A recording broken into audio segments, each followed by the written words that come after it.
Hello, good evening mga ka-farmers. So ngayong gabi po, tayo po ay magbibigay ng gamot sa atin pong isang fatteners. Kasi po, nagkaroon siya ng diarrhea. So malala po yung kanyang diarrhea, basang-basa po. So kailangan po natin bigyan agad ng gamot. So ito po mga ka-farmers, talagang kailangan na may mga gamot tayong nakastock dito sa atin. Kasi katulad ngayon, gabi, wala tayong mapagbilhan ng gamot. So ayan po, so yung aking gagamitin, ito po, yung oxytetracycline alamicin LA. So yung dosage nito is 1 ml per 100 kilos. So estimated live weight ng aming baboy is nasa 80 plus. So pwede tayo magturo 0.5 or 8 ml sa kanya. So tayo na po.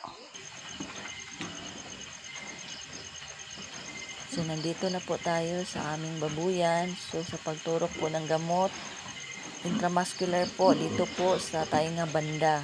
So, dapat sumabay lang po tayo sa galaw ng baboy. So, ayan po, natapos na po. So, maraming salamat po and happy farming!